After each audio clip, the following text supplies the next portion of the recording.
Okay, so when you go to see a Matrix movie, and if they make another one, hopefully, you go to see some cool action, some great acting, some cheesy one-liners from Keanu Reeves, and a really entertaining movie. Ladies and gentlemen, I give you The Matrix Revolutions, aka the complete opposite of what I just said. BAM! There you go. Shows my opinion. So, The Matrix Revolutions. Here we go. This is the final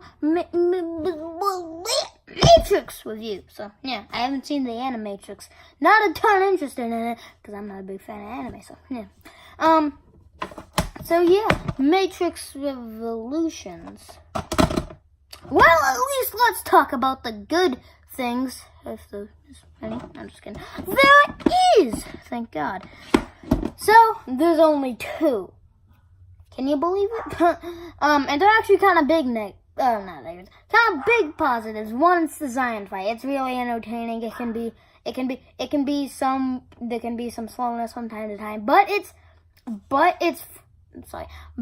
fun to see all this stuff and people in giant mecha robot suits fighting and shooting guns at robots. So yeah. And then the second, and oh my God, but very disappointing, last thing that I have to say about positives for the movie, Jesus Christ, is the score. I really like the score of this movie. I like the whole Roman beat to it when the scene where Neo goes into the Matrix at the end of the movie to fight Agent Smith. I really like that score. I mean, I'm not a huge... I don't really connect with Roman beats to movies. Even in Jurassic World Fallen Kingdom, like that opening beat to like Roman music with the Indoraptor and with the Indoraptor and Blue like falling in the slow-mo. Even though I love that movie, it doesn't really work. But for here, I enjoy it. And then, ladies and gentlemen, the whole freight train right here, boop, nope, sorry, it's dead it's dead in the pond. Nope, it's not even dead in the pond. It's over there. No one will find it anymore. So, yeah. Let's talk about the negatives. Oh my God, I'm gonna cry. So one, it's the relationship. The relationship between Neo and Trinity. It's dull. It's boring. It's really boring. I mean, the first one it's good to have. It was good. I mean, the first one it was good. There's good banner when the relationship starts happening at the end. You can dig it. And the second one it gets kind of dull. The pacing between that and the action doesn't really mix. Here, it's boring. It's irritating how boring it is. And the conversations with him are also boring. Oh my God. Oh God. And really the whole movie is a drag. Besides the Zion fight, the action in the movie is boring and unforgettable. This movie is more of a drag than the first hour of Mission Impossible 2. I'm not lying. It's that boring. It is that big of a drag. It feels like a chore when I had to sit through this movie. Someone asked me, "Hey, let's watch Matrix." I mean, heck yeah, well, let's do it. If I say, if someone says, "Hey, let's watch Matrix Reloaded," I'm like, "Oh, okay, fine." If someone tells me, "Let's watch Matrix Revolutions," I will most at least 95% I'll say no. So, yeah, so if you meet me in real life and you want to watch this movie, I'm going to say nope. So, yeah, that actually is a true story.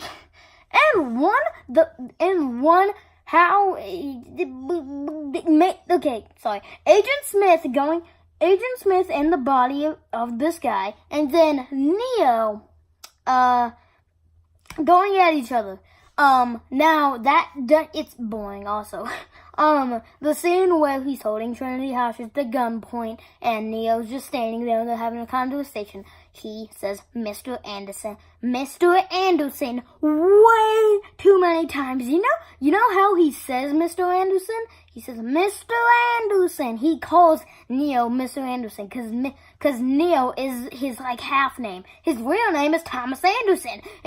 And Agent Smith, in the scene where he, like, interviews Neo, and, like, 20 minutes into the first one, he calls him Mr. Anderson, and it's creepy. It works in the first one. Second one, it doesn't work that well. This one, he says it way too many times, and, sorry, but, yeah, he says it way too many times. I'm sorry. It gets weird and laughably bad.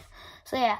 And let's talk about Neo in this movie. Neo is not even, alright, let's talk about 58 minutes till, say, the 86-minute mark, or the hour and 26-minute mark in this movie. Neo is nowhere to be found in that gap of, like, half an hour, or 28 minutes, if you want to estimate that much. For almost half an hour, Neo, the main character, sorry about that, I'm on 10%. The main character is nowhere to be found. This movie becomes even more of a drag than the first 50 minutes was. Jesus! Oh my god! And yeah, you got Philip the Zion fight, but sometimes that fight could be boring and there's some long take scenes. And by the way, I will rephrase that. If you don't want spoiled about Trinity's character in this movie, please skip away, I don't know, a minute. Trinity dies in this movie. Now, that can be a very emotional scene since she's one of the best characters in the series. And she's the love interest, okay?